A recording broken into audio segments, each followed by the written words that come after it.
In a world that never seems to pause, where the mind races, and hearts grow heavy with worry, where we chase schedules, achievements, and impossible expectations, a quiet question whispers through the noise.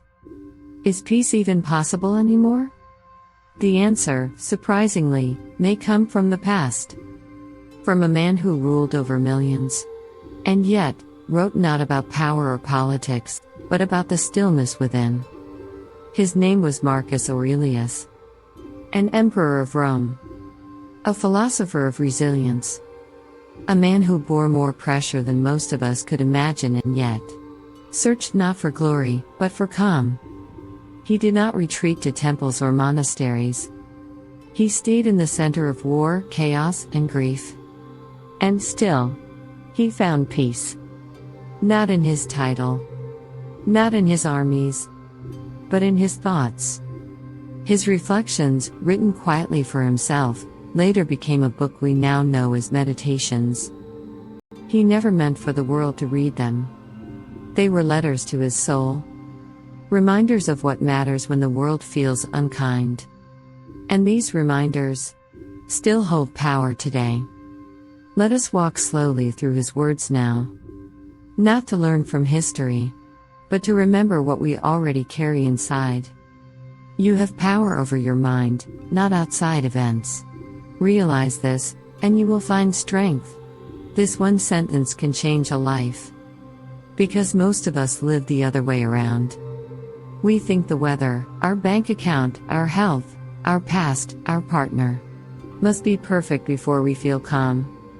We say, I'll be happy when, or, I'll rest once this is over. But Marcus teaches us that the conditions don't matter. Only our response to them does. You can be calm in a storm. You can be peaceful in the middle of pain. You can breathe through chaos, because your breath belongs to you. No one else controls how you think, how you love, how you show up. And that is where real strength begins. When we reclaim our thoughts.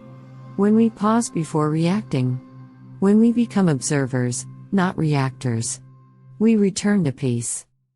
Because the mind is a garden, and you are its keeper. Time is a river of passing events, a rushing torrent. Everything passes. Moments, memories, emotions, success and failure. Even the darkest night eventually gives way to morning. Marcus knew this deeply. He wrote these words while losing children, while leading Rome through plagues, while waking up to more loss than most of us can imagine. But still, he believed in the river. He knew nothing lasts forever, not even suffering. So when you're in pain, when your diagnosis weighs heavy, when you feel stuck in a fog that won't lift, remember this truth: what you feel now is not permanent. This moment will change. The storm always moves. And you are never stuck. Feelings are like clouds. But you, dear soul, are the sky. The sky remains. The impediment to action advances action. What stands in the way becomes the way. These words hold deep magic. Because we often see our pain as punishment, our illness as failure, our heartbreak as detour. But Marcus says otherwise. What blocks you becomes the bridge. What slows you down might actually be saving you. You didn't miss your path. You're on it. The fear, the fatigue, the frustration, it's not the end of your story. It's a chapter of becoming. Struggle is not a sign of weakness. It's a sign you are evolving, growing, rising.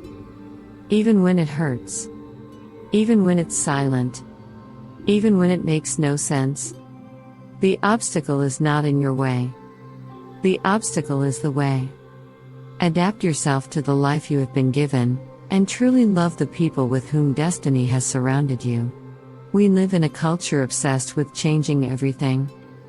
Be better. Do more. Fix this. Escape that. But Marcus suggests something radical. Adapt. Accept.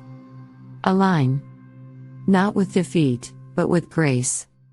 What if this life isn't wrong? What if this moment doesn't need fixing? What if peace isn't in changing your life, but in loving it exactly as it is? Look at the trees. They do not resist the seasons. They do not beg for spring and winter. They bend. They release. They bloom again when it's time. We, too, can stop resisting. And start listening. Start trusting. Start becoming in tune with life, not at war with it. That is the beginning of peace. Do not act as if you were going to live 10,000 years. Death hangs over you.